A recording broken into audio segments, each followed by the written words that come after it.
téléphone en mode beurre ou en mode silencieux, tout simplement.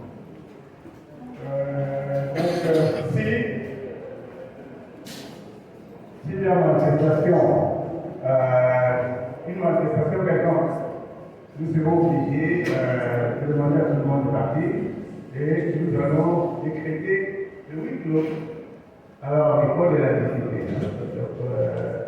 Soyez calmes, laissez-nous faire notre travail. Sans plus tarder, je vais passer la parole à l'écran. 20 minutes, exactement, pour nous faire l'économie de notre travail. C'est une grande dame. 20 minutes, vous allez nous faire l'économie de notre travail. Vous avez la parole. Merci, Monsieur le Président, pour la parole accordée.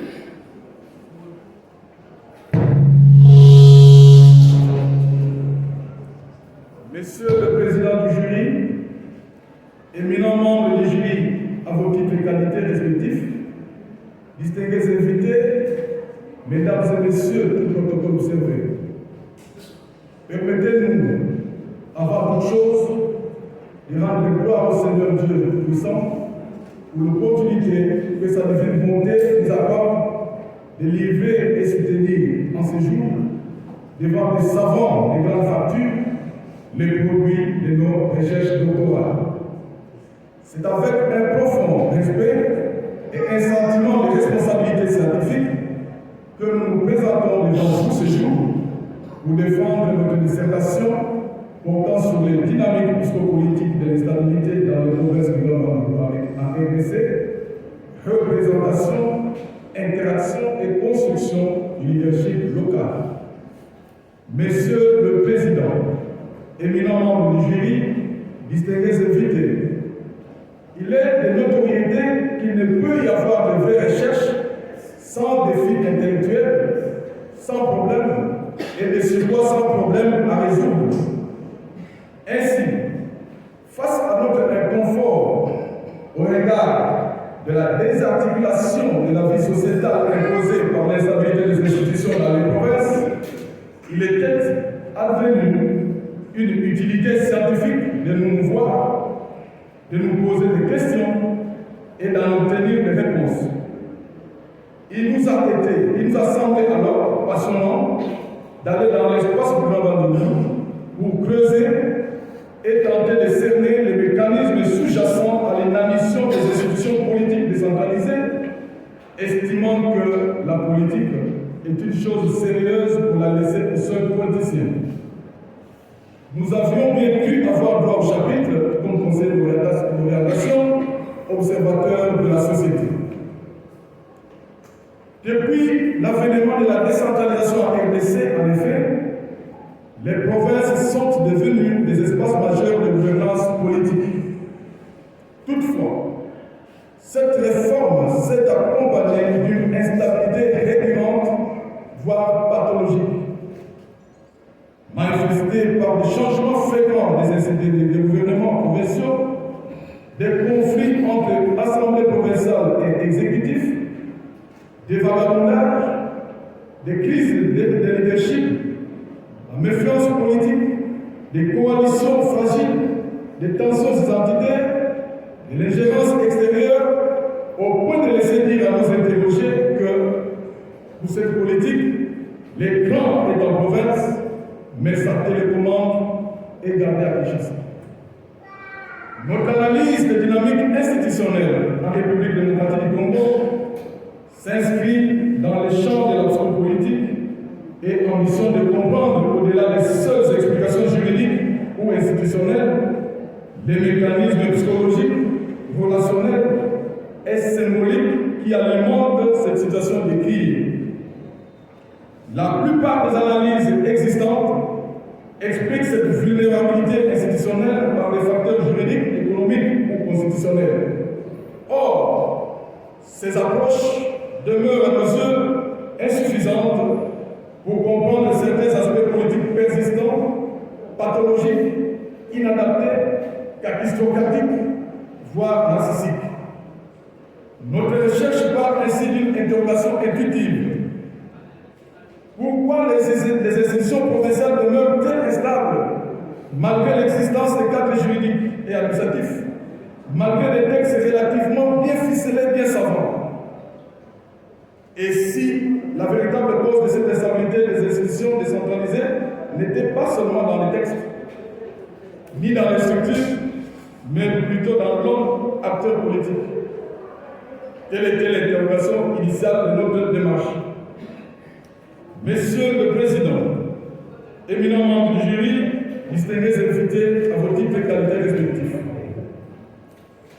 nous avons alors formulé l'hypothèse selon laquelle l'instabilité institutionnelle dans les provinces de l'espace Bandundu ne relèverait pas seulement des structures politiques, mais également des dynamiques psychopolitiques profondes, notamment la représentation du pouvoir, les logiques identitaires, la méfiance collective, le manque de redevabilité, la culture de rivalité, le jeu des clans, la faible construction du moi collectif. Dès lors, notre recherche s'était organisée autour de la question principale suivante. Quelle dynamique psychopolitique explique l'instabilité institutionnelle dans les provinces suspensionnées et comment influence-t-elle les formes de leadership local? Cette recherche, vous en doutez, s'était assignée comme objectif opérationnel, primo, d'identifier et d'analyser les facteurs psychopolitiques associés à l'instabilité institutionnelle dans les provinces du Grand. Secondo, analyser les représentations que les acteurs politiques locaux construisent de leur image et de leurs pratiques auprès des populations gouvernées. Tertio, d'analyser les interactions qui sous-tendent le comportement des acteurs politiques locaux, notamment les mécanismes psychologiques de perception, de conflit ou de légitimation. Quatrième, enfin, de proposer un modèle de leadership local, stable et responsable, fondé sur le renforcement du moi collectif, de la confiance institutionnelle et de la culture démocratique pour une plus grande stabilité et responsabilité institutionnelle. Pour atteindre ces objectifs et tester nos hypothèses, nous avons adopté une approche intégrative mobilisant une démarche mixte, combinant des outils quantitatifs et qualitatifs afin de saisir à la fois les tendances générales et la profondeur des expériences vécues. La partie qualitative de notre enquête a proposé un questionnaire auprès de 690 unités constituant notre population expérimentale, tiré parmi les acteurs de la vie politique dans les villes de Bandundu, Inongo, Kenge et Kikwit. Le pan qualitatif, quant à lui, s'est servi des entretiens semi-directifs et des discussions en focus group. Approprié à notre questionnement et objet d'étude, notre échantillonnage a été non probabiliste, à choix raisonné, appuyé par la stratégie boule de neige. Les données collectées ont été traitées au moyen des techniques statistiques et de l'analyse du contenu, analyse phénoménologique et interprétative et analyse thématique réflexive. Messieurs le Président et éminents membres du jury, les résultats obtenus sont particulièrement révélateurs.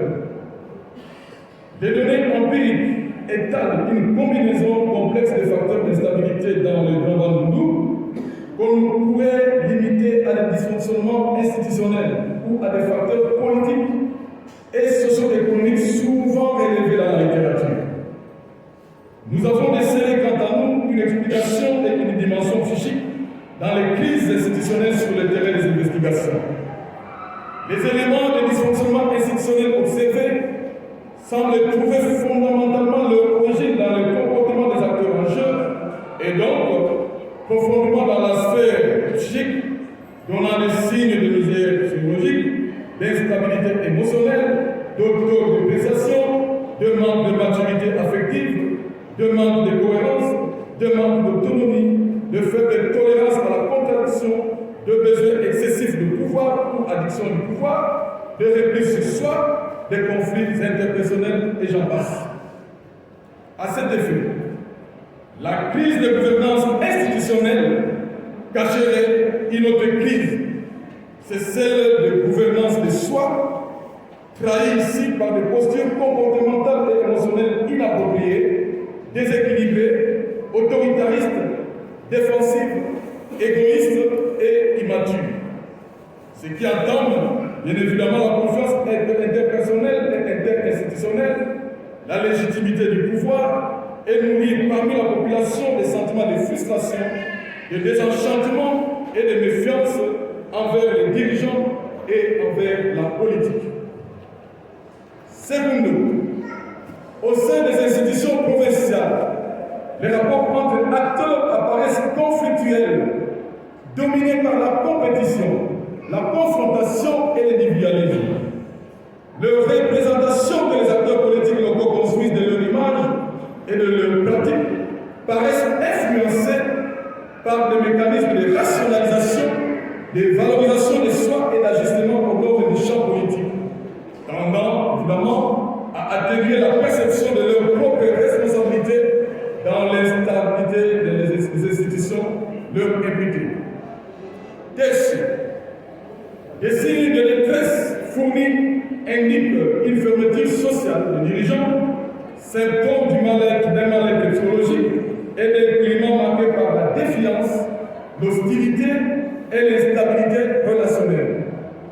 Ce constat renvoie à la dimension psychopathologique du pouvoir, aux troubles narcissiques et paranoïques des acteurs, aux biais cognitifs ou des perceptions, gestion de l'image de soi, logique de domination, stratégie de légitimation, régulation des rapports ou dynamique relationnelle de la gouvernance.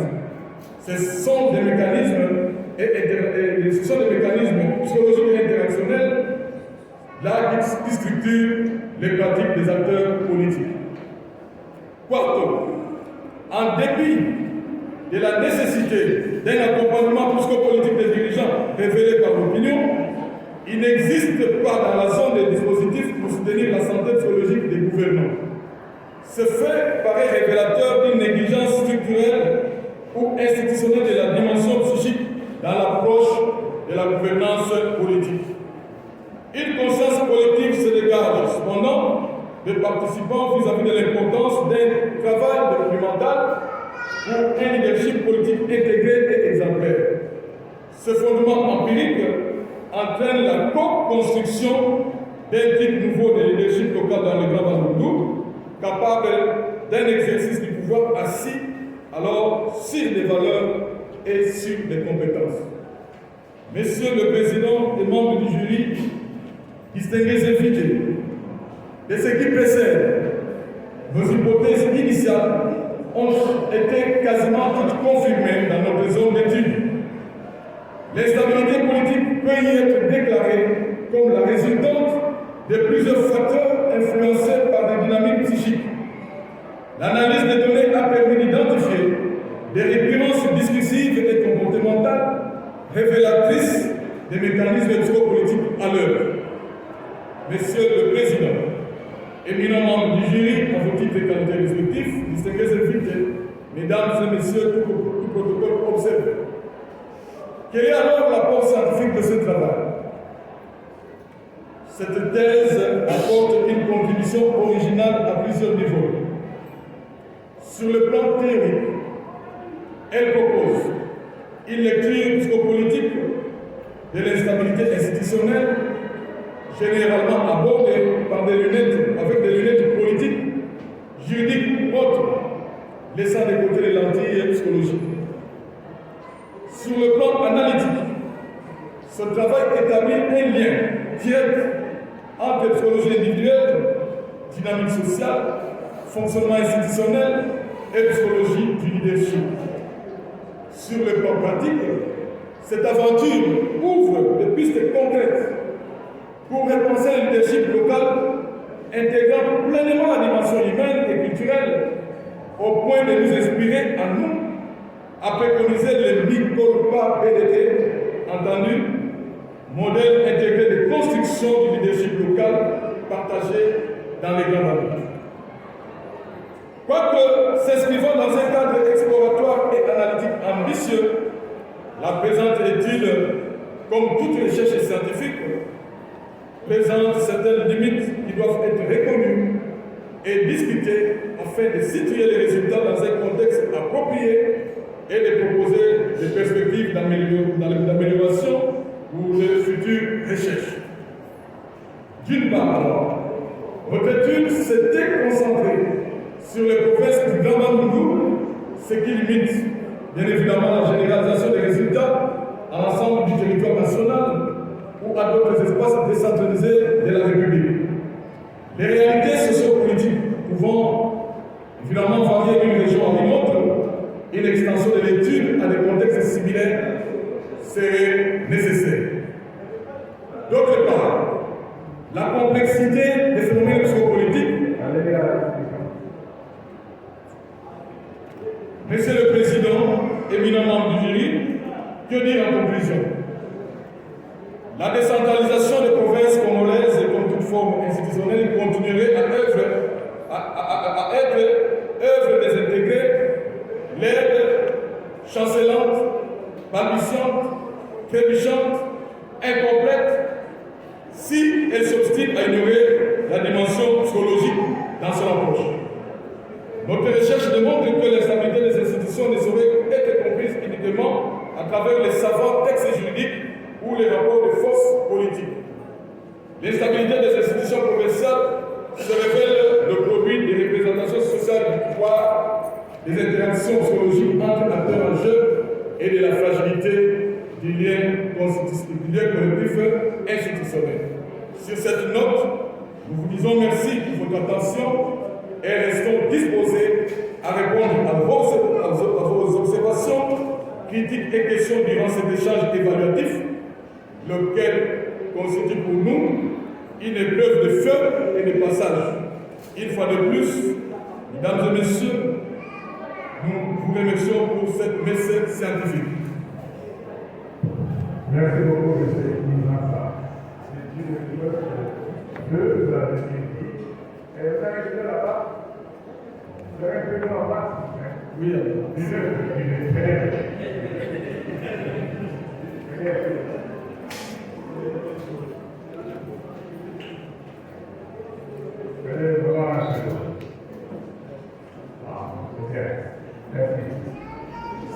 nous allons passer à la deuxième étape de cette séance.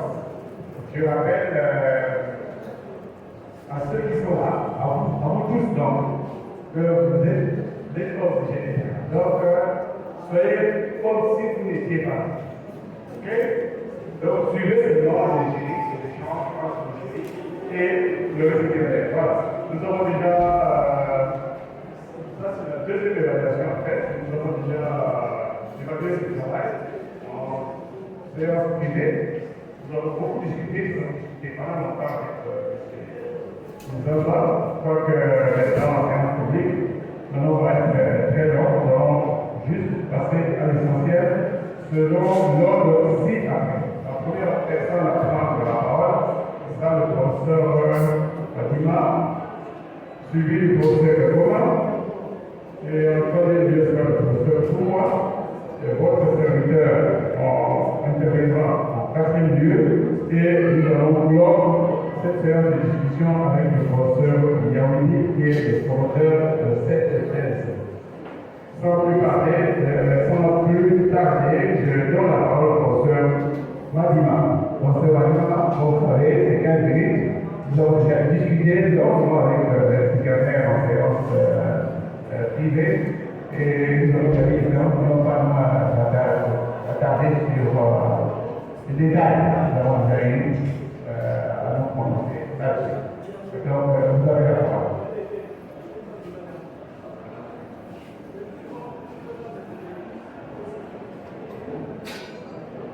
Merci, Monsieur le Président, pour la parole que vous accordez. En histoire et sciences sociales, l'on dit l'histoire se répète, mais elle ne se reproduit pas. Notre intervention aura deux tableaux. Deux tableaux tout à fait mystiques, mais non nocif. Dans quelques secondes, il sonnera dans notre carillon 16 heures.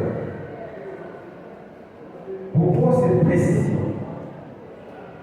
C'est parce que c'était dans notre premier tableau, le 14 mai, qui représente la bouche bénie de la déclaration d'indépendance de l'État d'Israël, proclamée le 14 mai 1948, soit 78 ans déjà, et c'était fait à 16 heures, curieusement, à Tel Aviv, par David Ben Gurion.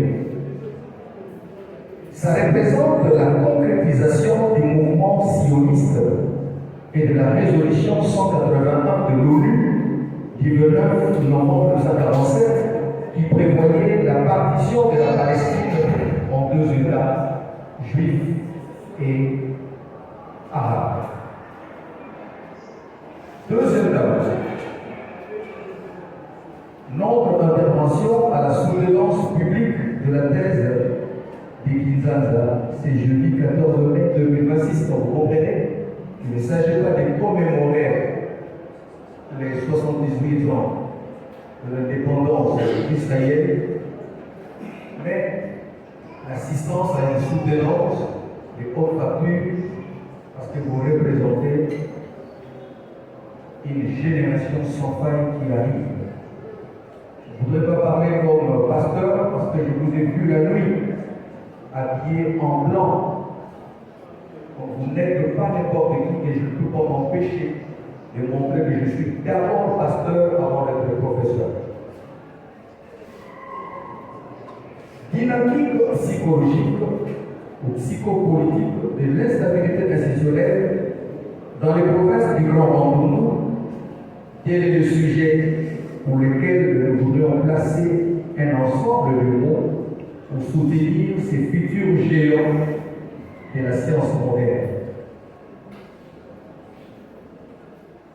Monsieur le Président du jury, chers collègues membres du jury,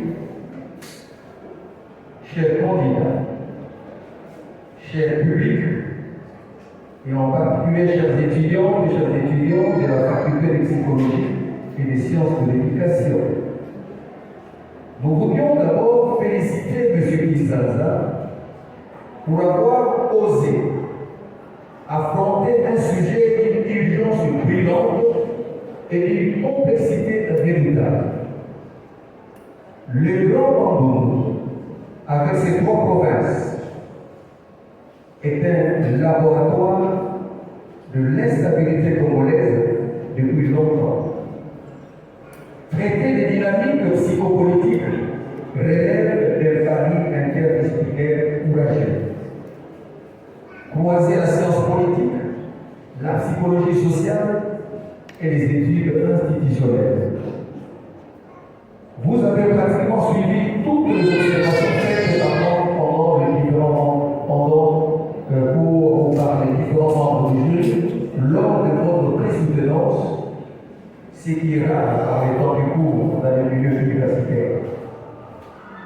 Globalement, votre thèse a le mérite de sortir du langage purement institutionnel juridique dans lequel on enferme souvent les crises provinciales. Vous montrez que derrière la valse des gouverneurs et les mensonges de défiance, il y a des affects, des perceptions, des traumatismes collectifs. Comme les provocations scientifiques, votre thèse démontre brillamment l'urgence du problème et ne donne pas paradoxalement des excuses aux acteurs concernés par les grands Bandundu, directement ou indirectement. S'agissant de l'apport immédiat de votre travail, vous imposez les facteurs ressentiment. Dans l'agenda de recherche sur la décentralisation en République démocratique du Congo, on ne pourrait plus, disons, analyser une motion de censure sans lire votre thèse avec un cœur à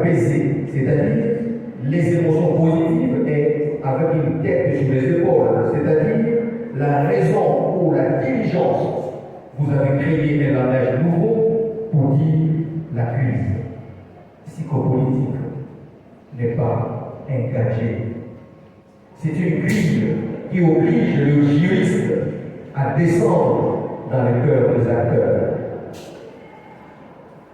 Monsieur Kinshasa, nos 5 sens et nos 3 sens psychiques, c'est-à-dire la vue, l'ouïe, l'odorat, le goût, le toucher, la kinesthésie, la synesthésie, mais aussi la télépathie de l'autre, ne vise pas à détruire, mais à vous donner l'occasion de défendre et d'approfondir votre travail. Car une bonne thèse n'est pas celle qui n'a pas de faille. C'est celle qui ouvre un débat fécond. Nous sommes donc curieux d'entendre vos réponses avant de nous prononcer sur la mention lors de la délibération à huis clos. Notre question, l'unique, c'est celle que nous vous avons posée lors de la surveillance privée. Mais nous avons utilisé d'autres mots pour cela. Votre terrain, sur le plan méthodologique, ouvre les Kwilu, les Kwango et les Maïdomé. Or, vous n'essayez nullement de généraliser le résultat obtenu. Comment gérez-vous l'hétérogénéité? Car la crise à Guinée n'a pas le même ressort qu'à Inongo. N'y a-t-il pas un biais d'unification abusive? Par conséquent, que faire pratiquement pour que le grand nombre de chaînes du fond de mon cœur, qui regorge une litanie d'intellectuels, d'alphabètes, sorte de sa tête des eaux, partant de cette merveilleuse thèse que vous nous proposez? C'est l'unique question. Monsieur le Président du jury, chers collègues membres du jury, chers candidats, chers publics, chers étudiants et chers étudiants de la faculté de psychologie et des sciences de l'éducation, c'est par cette question à double facette que notre intervention se termine, tout en vous disant merci pour l'attention, la considération, le respect, l'amour prôné par Dieu le Père, partant de l'œuvre que Jésus-Christ a accomplie sur la croix de Golgotha. Grâce au Saint-Esprit, nous avons dit et nous vous remercions. Lorsqu'on cite Jésus, l'ennemi tombe.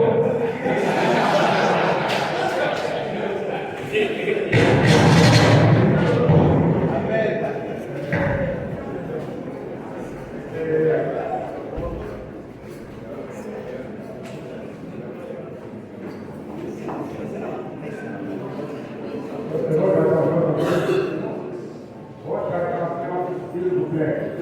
Sinon, je décrète le huis clos. S'il vous plaît, le récipiendaire a besoin du cadre voilà, donc c'est une petite éducation quand même. Nous sommes mis là-bas. Apparemment, il y a 2 pasteurs qui communiquent sans limite à cette séance. Bon, là, pas de problème. Il y a l'explication que le travail qui fait. Vous souhaitez, secrétaire, professeur Fatima souhaiterait que ceux qui pourraient avoir l'idée d'interpeller dans le gouvernement pour les cas lisent ce travail. Malheureusement, à travers les capacités, les Congolais ne lisent pas. Les dirigeants congolais en général ne lisent pas. Sinon, ils n'arrivent pas toujours sur le terrain à la programme. Pour certaines musiques, vous avez suivi au cours de membres du une seule question. Vous n'avez pas à venir sur les commentaires. Vous pouvez revenir dans le couloir qui est un là, en dehors de la séance actuelle. Si vous pouvez répondre seulement à l'unique question que vous avez posée, et vous avez la parole. Merci, Monsieur le Président, pour la parole accordée. Je remercie aussi l'éminent professeur Madima pour cette question, vous l'avez dit, on ne revient pas sur les observations. Effectivement, nous avons été sur le terrain d'investigation dans 3 sites. Nous avons choisi 3 sites, le Kwilu, le Congo, le Maïdombe, qui constituent ces grands espaces qu'on appelle le Grand Bambou. Je voudrais ici et maintenant préciser qu'en dépit de la décentralisation qui a disséqué le pays en province, je craindrais d'appeler ça provinciale, parce que ça y est, certaines époques on avait appelé ça provinciale. Ces provinces qui sont devenues des espaces juridiques autonomes en part entière continuent sur le plan sociologique, sur le plan historique, à fonctionner en fait de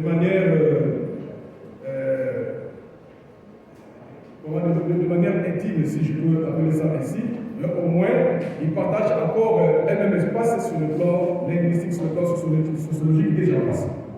Alors, la vue ou l'œil que nous avons voulu diriger sur cet espace-là,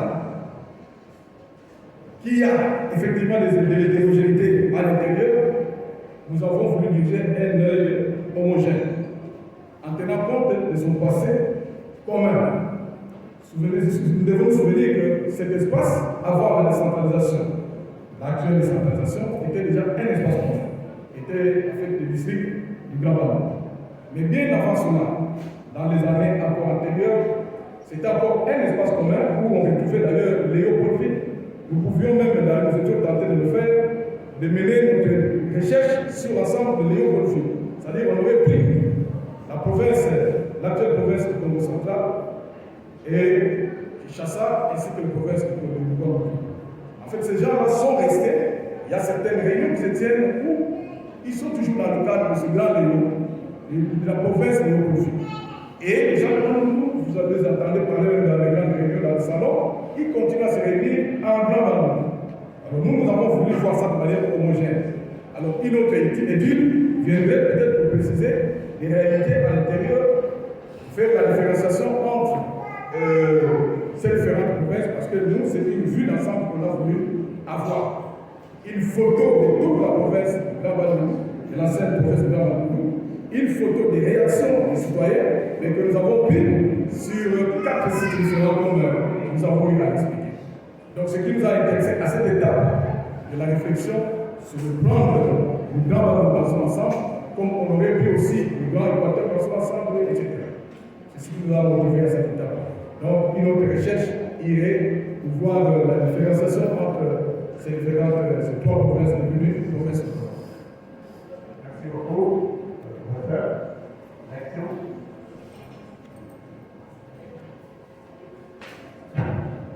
Merci beaucoup. Donc, on n'a pas touché à l'élément. Vous venez de vous souvenir. Mais en instant, n'oubliez pas que Jonas Fouillet s'est retrouvé à Ninive. Vous étiez en train de fouiller le pays et vous êtes retrouvé ici. C'est parce que le professeur Yaoui croyait qu'il allait mourir sans laisser conclure ici. Et vous êtes un de disciples sur lequel le professeur Yaoui et nous sommes en train de comprendre. Aidez-nous quand même. Je n'ai pas de musique, mais par votre bonne réponse, je peux danser à mon cœur. Merci beaucoup, professeur. Nous avons souvent entendu les grands Équateurs. C'est là pourquoi on dit pas seulement l'ancien province de la terre, c'est les Kakara. Grand. Maintenant, c'est devenu grand. Avant, c'était des grands. Question que je pose à bien, je vais passer la parole au professeur Kakouma. Professeur Kakouma, vous avez pour 15 minutes. Merci, Monsieur le Président. Monsieur Cézanne, lors de la défense privée, nous avons beaucoup échangé. Mais cette nuit,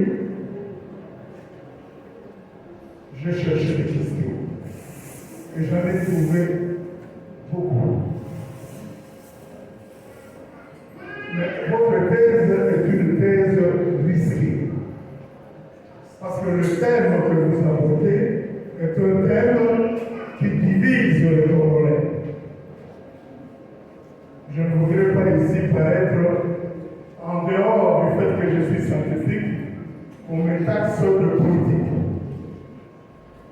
Donc, vous avez compris, il y a des questions que je vais retenir, que je ne poserai pas, de peur que l'interprétation soit abusive.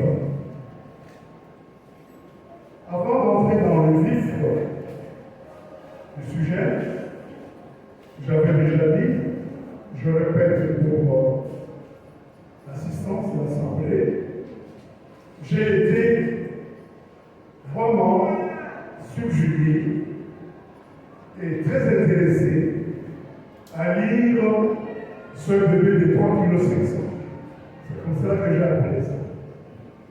Et vous auriez dû encore amener un bébé de 4-5 kg si la défense privée n'avait pas arrêté un certain nombre d'idées. Je sais que vous les avez, comme le précédent collègue vient de dire, gardez-les, vous allez les publier à votre guise. Je suis content parce que je vois que vous êtes passé par un collège qui a formé beaucoup de gens aujourd'hui qui occupent des postes importants dans notre pays.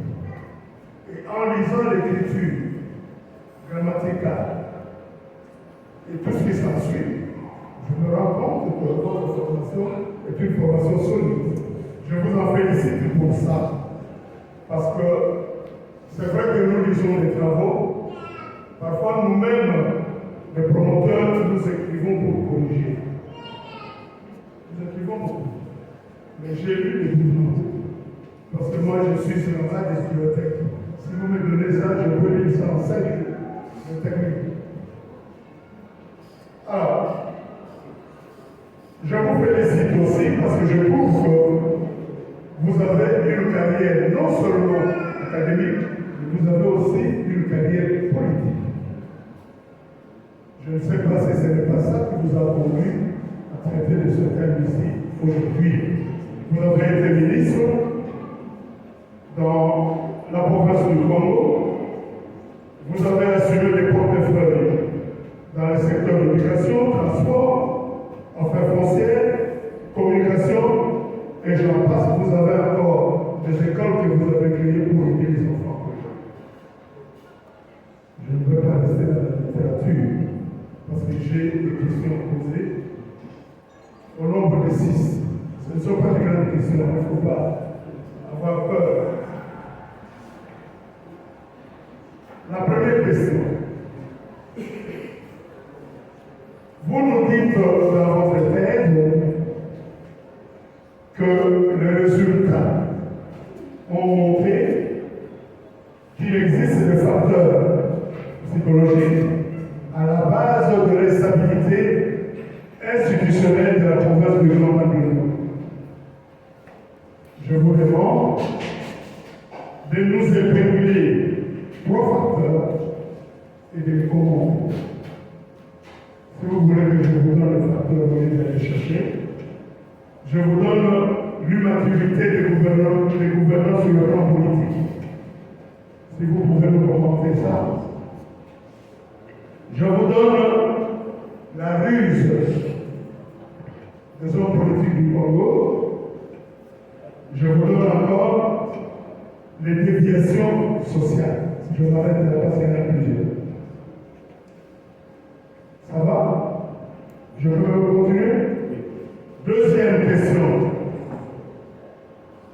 Que pensez-vous de la décentralisation initiée par les autorités politiques de la RDC? Était-elle une bonne réforme ou une réforme qui n'a pas été suffisamment préparée?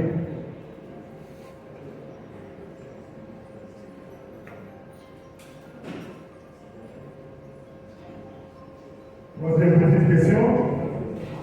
Quelles sont les recommandations claires que vous adressez au gouvernement du Grand Bandundu pour éviter les facteurs d'instabilité politique?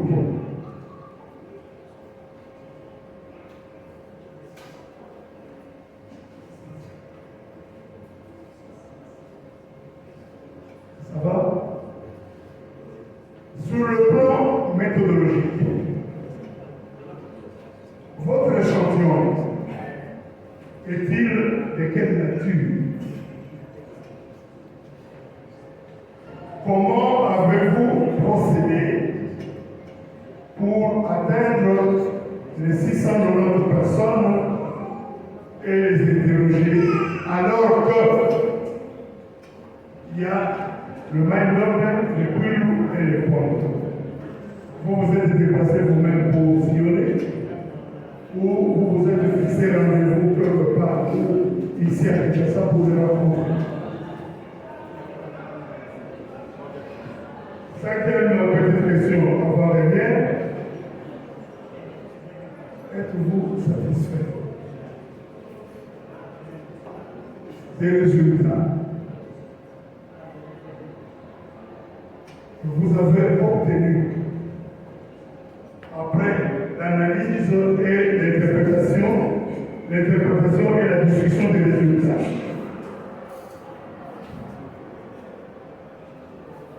Une petite question qui s'ensuit. J'ai entendu dire que toutes les hypothèses ont été confirmées. J'adresse cette question aussi à l'ensemble. J'ai comme l'impression, nos étudiants veulent que les hypothèses se confirment. Si les hypothèses ne sont pas confirmées, ils vont faire ce qu'on appelle en statistique le biais pour les ramener. Alors, moi, je vous pose la petite question. Si toutes ces hypothèses-là étaient infirmées, qu'est-ce que vous avez dit? Parce que là, heureusement que toutes les hypothèses sont confirmées par rapport aux desiderata que vous aviez. Enfin, dernière question. J'ai vu ça même. Je voudrais que vous puissiez aussi le dire en présence de l'Assemblée. Quelle est la thèse que vous défendez? Quelle est l'antithèse et quelle est la thèse? Merci, M. le Président. Merci beaucoup.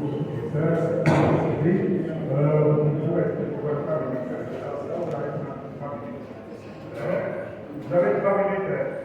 C'est 15 que vous désirez avoir.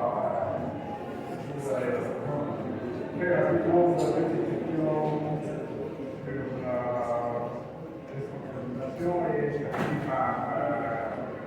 hypothèses.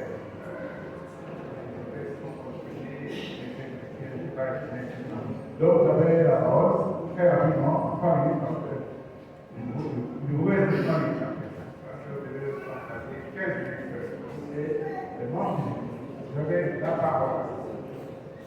Merci pour la parole d'avoir accordé, Monsieur le Président. Première question, les résultats ont montré l'existence des facteurs à la base de l'instabilité, soit plusieurs facteurs ont été réglés. Alors, le professeur membre du jury demande d'expliciter l'immaturité des gouvernants, la ruse et les déviations sociales. Oui, nous avons effectivement remarqué sur le terrain que nos gouvernements ou ceux qui ont la charge de la gestion de province sont totalement tournés vers Kinshasa, rivés vers Kinshasa. C'est déjà un indice d'immaturité. C'est déjà un indice de manque de responsabilité de la chose publique. On accorde par la loi à la province ce qu'on appelle la libre administration des provinces.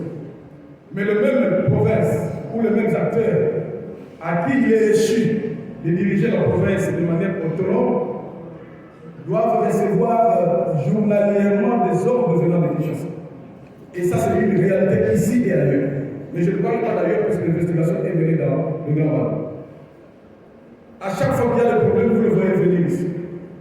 Et même, pas seulement eux qui abusent cette immaturité, mais aussi à un certain niveau, c'est entretenu. C'est entretenu parce que même ceux qui sont censés protéger la lettre, puisque la lettre a, la loi plutôt a la lettre et l'esprit. Même ceux qui sont censés protéger l'esprit et la lettre de la loi sont là en train de violer la loi. En train de violer la loi et les provinces sont carrément, pratiquement dirigées depuis Kinshasa. Alors il y a une expression, belle expression qu'on a trouvée sur le terrain. Ils nous ont dit que, en fait, là, on n'a que la télévision ou l'écran. Mais la télécommande, c'est tout fait de bien Kinshasa. La triste réalité. Alors, quand déjà, nos provinces sont entraînées de ça, déjà qu'ils savent s'assumer complètement. Ils doivent recevoir ce qu'ils doivent faire de Kinshasa. Alors, nous sommes en droit de confirmer ce qui a été remarqué, qu'il y a immaturité et délai. Par rapport à la ruse, c'est des jeux de peau de banane de tous les jours. C'est à chaque rencontre, plutôt session parlementaire, qu'il y a ce qu'on appelle dans le jargon politique le huis clos. Vous parliez tout à l'heure de huis clos. Et là, tous ces jours là-bas. Ils vont par exemple à une rencontre pour dire non, il n'y aura pas de contrôle parlementaire parce qu'il faudra protéger celui-ci, celui-là. Alors la RIS est vraiment dans le jeu politique au niveau de notre province. Et d'ailleurs, le problème de Montel définit la politique de cette manière. Les déviations sociales, il y en a vraiment plein au niveau de la province. Alors, pour vite aller, vous nous avez demandé, vous avez posé la question de savoir si nous trouvons bonne ou mauvaise cette réforme. La réforme en soi est bonne. Et malheureusement, les acteurs appelés à appliquer se comportent, certains comme nous avons dit avec l'UIS, d'autres avec l'humanisme, d'autres encore avec l'immaturité. Ils sont en fait dans les capacités psychologiques de bien gérer la presse. Voilà pourquoi ça nous recommandons le coaching psychopolitique. Pour que, en fait, il y ait des gens spécialisés pour aider, accompagner le gouvernement à bien gérer les problèmes. Parce qu'il se pose réellement un problème au niveau mental et sociologique. Donc, la réforme est bonne, mais les conducteurs posent problème. Par rapport à la méthodologie, l'échantillon, la nature, comment nous avons procédé pour atteindre les 690 unités de notre recherche, effectivement, le terrain n'a pas été facile parce qu'avec l'enclavement de la province et les moyens il fallait répartir en équipe. Il y a eu 3 équipes en dehors du travail de l'entretien et des observations qui ont été menées par moi-même personnellement avec le focus group et le travail pour ce qui concerne le personnel. Nous avons réparti les rôles en 3 groupes et le travail a été bien fait parce que j'ai coordonné le groupe et j'ai sillonné toutes les provinces et tous les sites d'investigation. Alors, nous sommes satisfaits des résultats après analyse. Oui, nous sommes satisfaits des résultats parce qu'au moins, nous venons d'avoir une photo sur les dynamiques psychopolitiques qui gangrènent la stabilité de nos provinces et la gouvernance provinciale. Mais nous ne sommes pas satisfaits totalement parce que nous avons une route à faire. Nous avons encore soif d'aller creuser davantage, peut-être comme le professeur Maladie, pour voir dans un cadre d'hétérogénéité qu'est-ce qu'il faudra pour soutirer de nos recherches. Par rapport aux hypothèses, vous nous demandez s'ils étaient infirmiers, mais c'est la science. La science se fait parler, et se fait discuter, et se fait interpréter par elle-même. Si ils étaient infirmiers, nous allions courageusement dire ici que nos hypothèses sont infirmières. L'infirmation de l'hypothèse n'anéantit rien la valeur de la recherche. Voilà. Alors, je crois que le problème de résultat, c'est dans la parole de la professeure Thomas, qui est quelque chose de faire. Effectivement, je suis satisfait de réponse. Je ne voudrais pas monopoliser la parole, parce que je voulais entendre quelle est la thèse, l'entreprise de sa thèse. On laisse ça comme ça, mais je voudrais rappeler à l'impétrant que la prochaine fois quand vous allez écrire, si vous voulez proposer des recommandations, il faut que ce soit clair. Il faut écrire recommandations, parce que le vrai travail de recherche ne doit se terminer qu'avec un certain nombre de recommandations pour que ce genre la chambre Vous-même, vous étiez, disons, vous voyez, vous êtes sortis, vous voyez maintenant les propos qui se jouaient. Merci. Merci beaucoup, professeur Jimmy. Maintenant, Père je vais passer la parole au professeur Valentin, ou moi, comme promoteur, sur 3 ans, 4, vous avez discuté pendant longtemps. Et maintenant, peut-être peuple vacataire, pouvoir ensuite dire quelque chose de dernier mot. Parce qu'après, ici, sûrement, vous allez, je ne dis rien plus. Je vais parler après.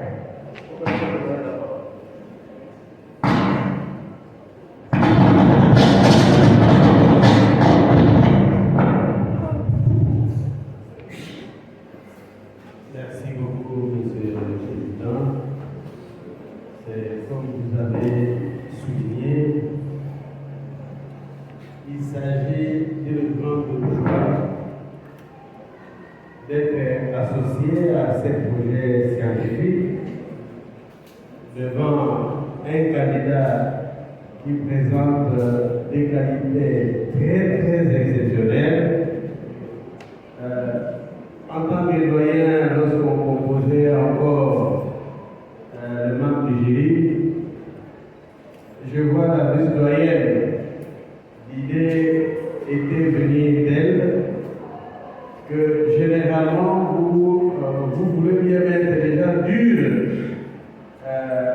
dans le jury, mais pourquoi vous ne pouvez pas mettre le professeur Kakoma qui a toujours été invité? Et pourquoi pas chercher celui qui est spécialiste en mythologie, comme on va vous inviter, c'est le professeur Mwazaka, dont le nom a été suggéré par Madame la vice-doyenne. Et j'avais dit à la vice-doyenne, je connais les candidats. Et comme je connais cette équipe, je connais les jeunes, je commence d'abord à mettre le professeur Kakoma. Et le professeur Kakoma, qui est un gigant, le fait de dire, voilà, ce texte ici, c'est écrit en français. Réellement, Monsieur le Président, M. Kinzanza parle français. Et M. Kinzanza a été formé dans une école prestigieuse de la province d'Ikwago, qui est le collège de Terre. Même si le professeur Yaouli, qui est le promoteur libre pour la fermeture de l'école, avoir encore de fruits comme Kinzanza, qui reflète son institut de provenance, qui est le collège de Terre, peut-être qu'on peut se dire oui. Au lieu de fermer l'école, nous pouvons encore revoir est-ce que ce n'est pas la réforme qui a échoué?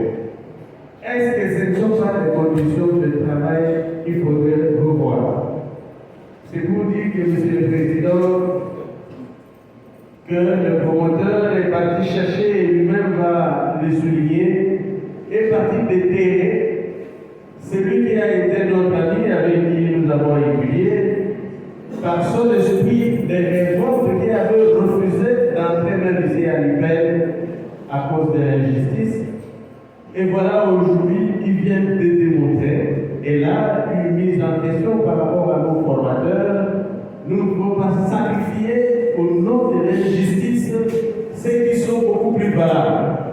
Et voilà, Kinzanza est parmi ces rares cas qu'on est parti déterrer. Et aujourd'hui, il constitue la fierté de notre faculté. Et aussi, par rapport à sa thèse, Kinzanza, on ne peut pas dire quelque part là, en tant que politicien qu'il a opéré le choix. J'ai dit, Monsieur le Président, c'est un collègue avec qui on a étudié, et c'est comme ça, ça constitue une joie pour moi. Déjà en deuxième licence, ou en troisième graduat, son sujet était dans les domaines politiques. Et en deuxième licence, c'était par rapport au problème des partis politiques.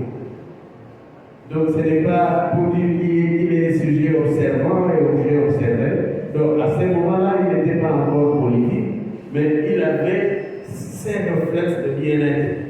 Et le bien-être et la gestion de la société, c'est la politique.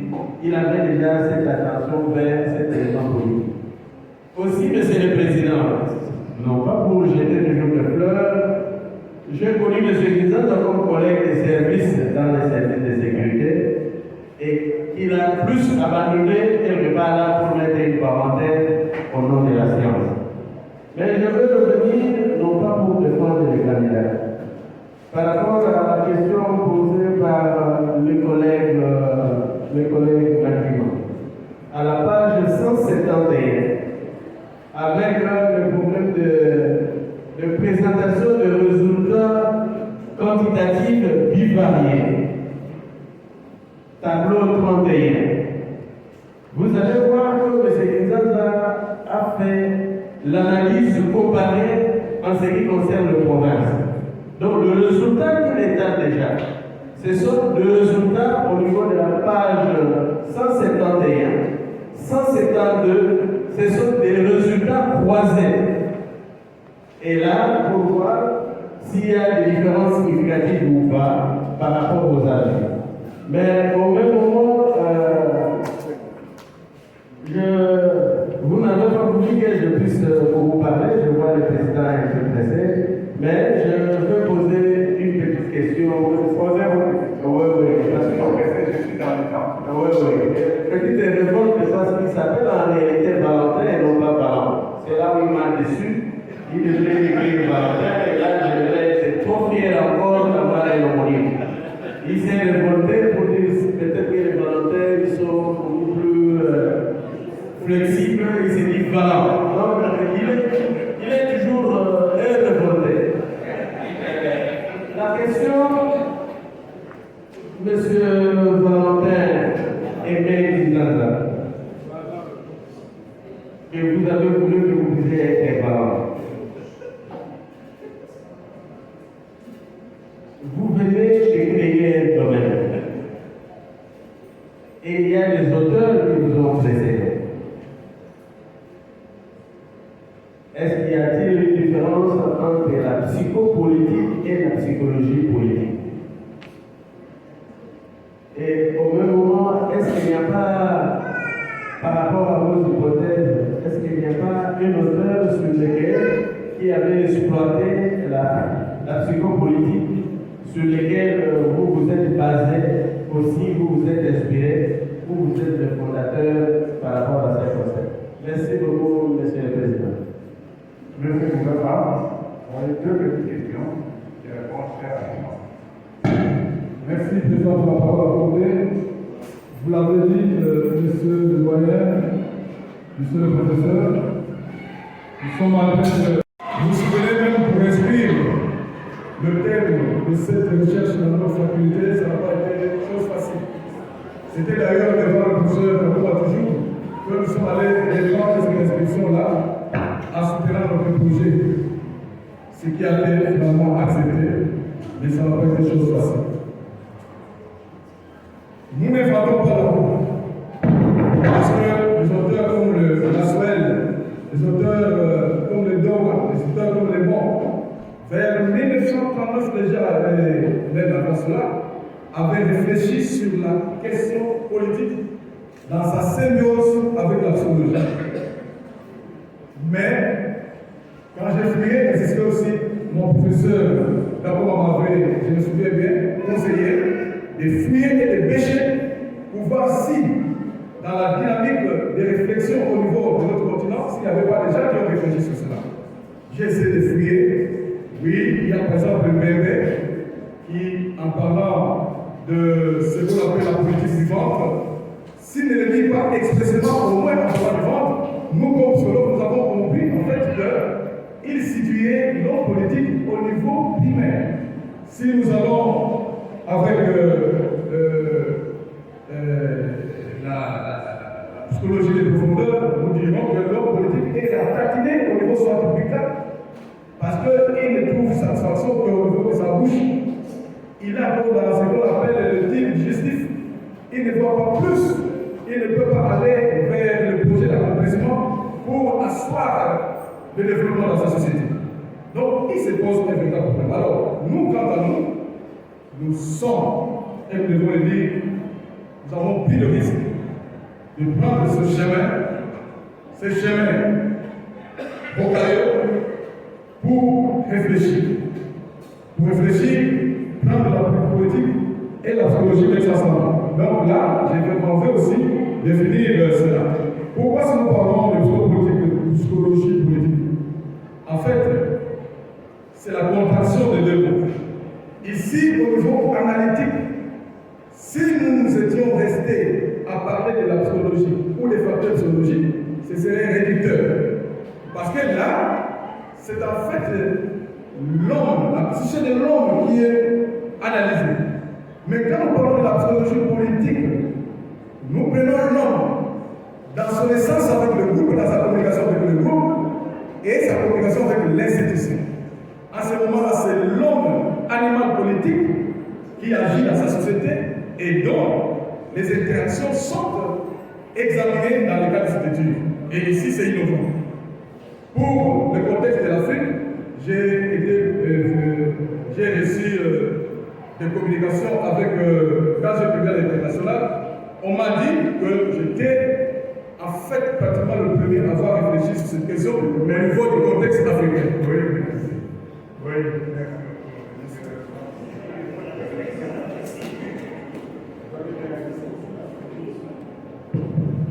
Oui. Très satisfait par rapport à M. Valentin Aimé Kinshasa. En fait, c'est le problème de variable, la psychopolitique. C'est comme vous avez souligné vous-même, les facteurs psychologiques sont indépendants et les facteurs politiques sont dépendants. La psychologie politique, à ce moment-là, les facteurs psychologiques deviennent dépendants et les facteurs politiques sont indépendants. Merci beaucoup, Monsieur le Président. Ce sont des cas que nous cherchons. Si le prof Yaoui va encore aller les délais avec qui nous avons eu. Voilà, merci beaucoup, Monsieur le professeur Zéyen. Le président accorde la parole pour pas beaucoup de temps, parce que nous avons discuté, j'ai découvert avec Kinshasa il n'y a pas très longtemps. J'ai découvert en ligne d'autres qualités sur lesquelles je veux revenir. Mais d'abord, je vais faire un commentaire sur la gouvernance. Parce qu'il est en train de faire une gouvernance sombre qui caractérise en fait la plupart des pays africains aujourd'hui. Et cette gouvernance est marquée par la corruption, M. Kinshasa ne dit pas directement. Une gouvernance en Afrique caractérisée par la corruption, le clientélisme, le trafic de violence, parfois la frustration chez les gens, chez les incompétents, chez les personnes cactocratiques, en fait, la cactocratie. Ça, c'est la gouvernance en Afrique en général, dans le monde développé en particulier. Tout cela donc, entre autres, constitue des facteurs d'instabilité.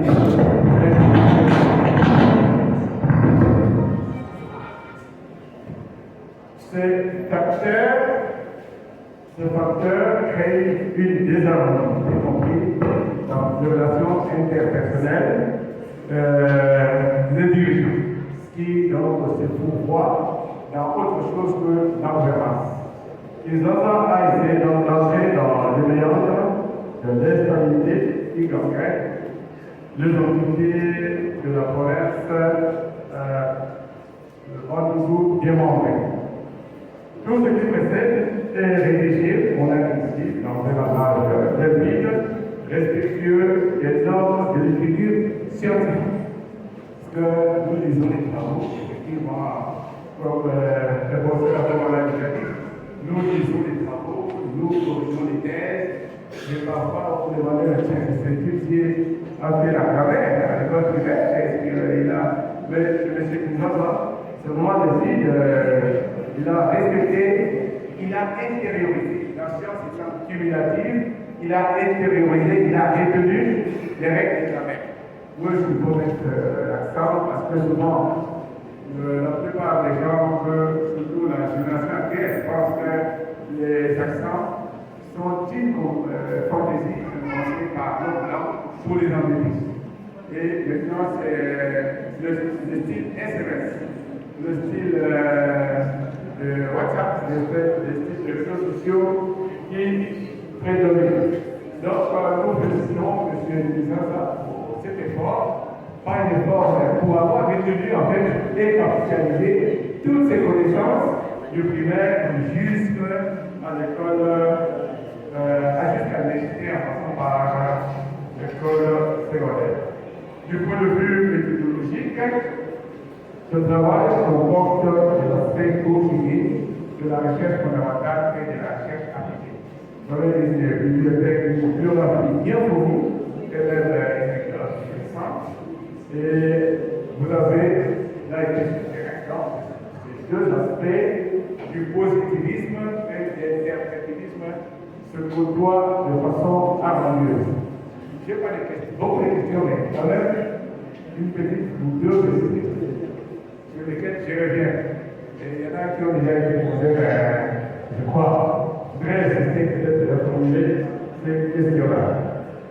Votre avis sur les découpages vectoriels. Je ne veux pas vous observer, mais moi, qui voyage, qui vit à l'intérieur, qui vit dans les villages, vous arrivez dans un village, vous dites, le directeur de l'école primaire de ce village, ça va être un natif du village. Ça va être notre enfant. Le préfet de l'école qui est dans notre secteur, ça va être un ressortissant du secteur. Donc, une sorte de classification, une sorte de, comment dirais-je, planification, même de la gestion scolaire et même gestion académique. N'est-ce pas? Par les politiciens super, ça retombe même dans cette histoire de l'instabilité institutionnelle. On connaît des gens, des très bons dirigeants, compétences, des établissements en province. Non, les députés vont cogiter avec les dirigeants de l'ICI, ils disent non, pas celui-ci, c'est celui-là. N'est-ce pas? Donc, tout ça, je voulais savoir votre avis si on vous demandait, d'ailleurs, on a dit peut-être aussi, si on vous demandait de revenir, si vous deveniez, par exemple, si vous demandez votre avis en tant qu'expert, le ministre de la décentralisation avec lui-même. Il y a beaucoup de mots avec la décentralisation avec les découpages. Qu'est-ce que vous pensez? Est-ce qu'on peut revenir à l'ancien système? Les Belges ont dirigé ce pays avec 6 provinces. Et on vous a dirigé avec 9 provinces. Sur quoi cette décentralisation et cette décentralisation en fait? Parce que sur le plan sociologique, il y a déjà quand même une fracture totale. Donc on a démontré les provinces, peut-être au niveau d'une pas, des territoires, c'est des membres aussi, etc. Qu'est-ce que vous pensez si vous étiez nommé comme expert du gouvernement central ou du ministre de l'Intérieur pour voir si on peut revenir au système? Voilà donc la unique question que j'avais posée. Je donne la parole au président et je vous demande de réagir à cette unique question. Merci. Bon, vous avez 2 minutes pour réagir. Merci, monsieur le Président. Par rapport à la population qui est en débat, quand nous avons posé la question si les gens pouvaient rentrer dans le grand ensemble, il y avait comme une hésitation. Alors qu'il regrettait l'ancien système. Il disait, avec l'ancien système, nous avons vu des cours venir ici, des écoles venir, mais depuis que nous sommes venus dans la décentralisation, nous avons vu de nouveaux chefs venir, de nouvelles personnes être nommées. Donc en fait, la décentralisation n'a servi que l'homme politique, ça servi à la population. Alors par rapport à notre avis personnel, nous disons qu'il y avait à réfléchir parce que, comme le prof Macron l'a aussi dit, elle était mal préparée, elle était précipitée la décentralisation. Alors même les critères qui étaient mis en place, à part 100 000 par rapport aux villes, etc., n'ont même pas été bien respectés. On aurait dû être dans les grands ensembles s'il pouvait y avoir des centralisations, peut-être dans le cadre de grands ensembles. On pouvait aller vers la décentralisation au niveau de grands ensembles. Ça aurait été mieux. Ça, c'est mon avis et comme scientifique. Oui, je crois que je dis bien, j'étais venu voir un peu au niveau de toutes les provinces avec les experts du ministère de l'Intérieur, en supposant qu'il y a des experts dans ce ministère-là, pour voir un peu auditer la toute province, voir ce qui a marché, ce qui n'a pas marché. On peut revenir sans honte à ces experts. Voilà. Je reprends donc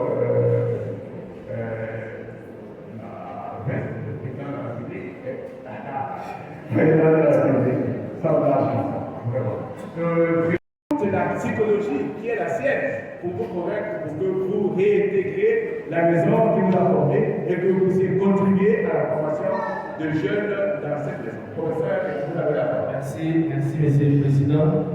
Ce moment de soutenance pour M. Kinshasa constitue un ouf de soulagement. Il y a beaucoup de verbes que les Congolais n'utilisent pas. Parmi ces verbes, il y a se sacrifier et se priver. Et M. Kinshasa a conjugué ce verbe, se sacrifier. Il s'est réellement sacrifié. Et M. Kinshasa aussi se priver. Et je le félicite pour sa rigueur dans la construction de sa réflexion doctorale. Monsieur le promoteur, est-ce qu'on ne peut pas vraiment l'aider? Vous me laissez mentionner comme ça? Il y a personne pour m'aider? Il est mentionné. Vous pouvez laisser, s'il vous plaît. Il y a plein de gens ici. Amenez la table un peu à faire le montage. Mais vous, vraiment, c'est pas possible. Ça ne peut pas venir à l'esprit même là. Voilà, ok. C'est bon. Fixez bien la table. Et voilà.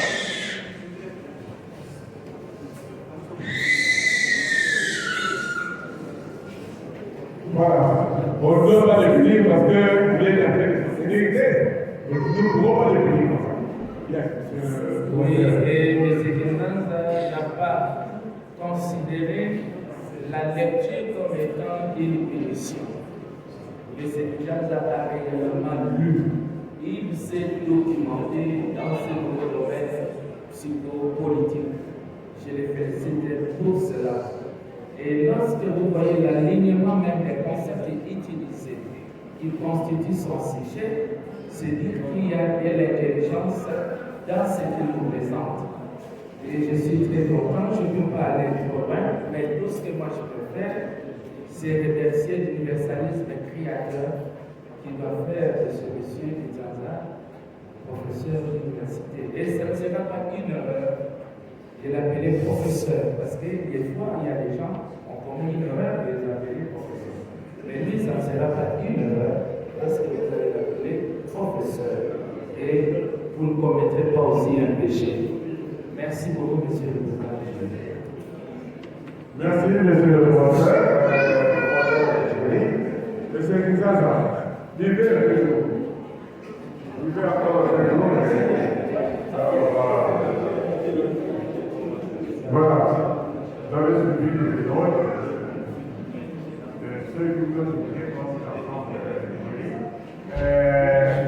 je crois que après avoir que je me répète la parole au secrétaire général, je vous ai vu, vous êtes là, un peu figé, vous êtes souillé, un peu figé, monsieur le secrétaire général à la crèche. Nous vous remettons la parole pour la suite. Merci beaucoup.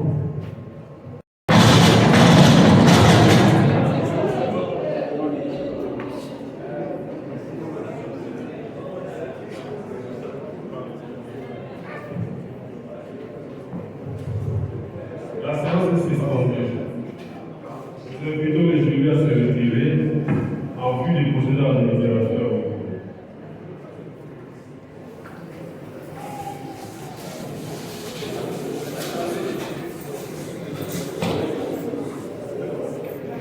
Monsieur le Président de la séance, nous vous réinvitons devant ce micro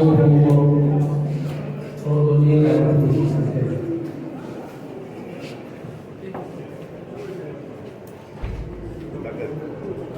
La séance est ouverte. Nous invitons le président du jury à procéder à la proclamation des résultats. S'il vous plaît, mesdames et messieurs de l'assistance, si vous continuez comme ça, on va demander au président de la séance d'ordonner que vous quittiez la salle.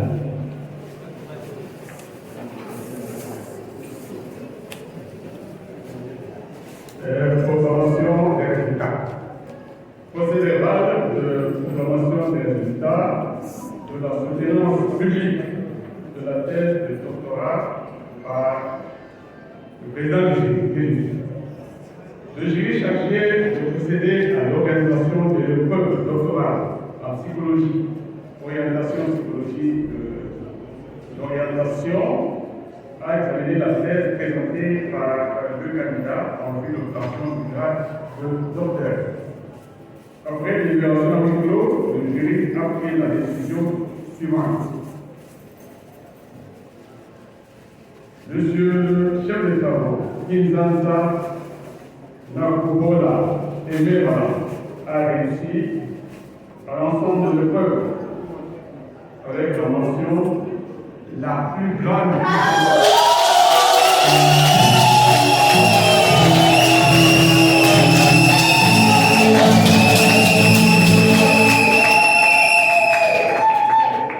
Soit 93%.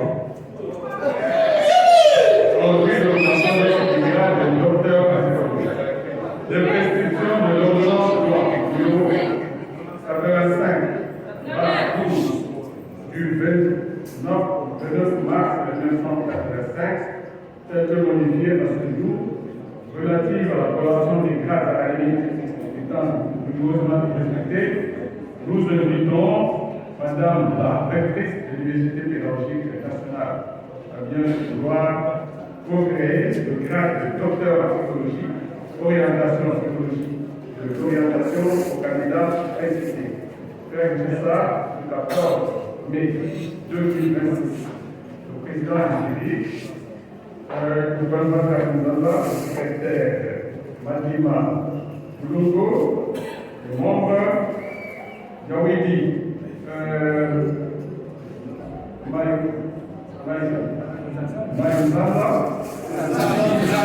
Maïsam, c'est le secrétaire terminé ici. Touma Bangouba, et puis Kakoma Ndous.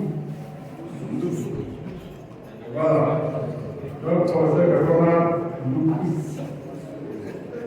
Voilà, je vous remercie.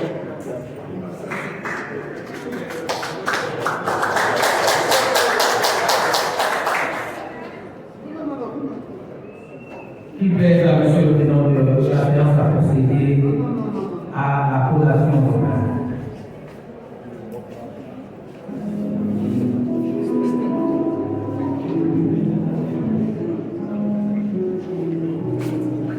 Nous, professeur ordinaire du l'Université de Moulin Massaïla, rectrice de l'Université de la République nationale, puis le procès verbal devenu chargé des procédures d'examen de la dernière épreuve, en vue de l'obtention du grade de docteur en psychologie, orientation, psychologie de l'orientation, et M.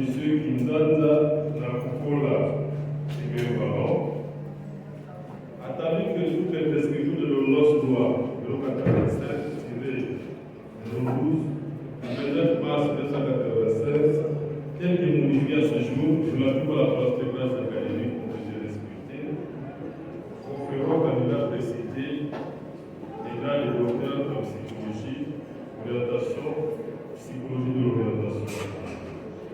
Ces candidats à la puissance de tous les droits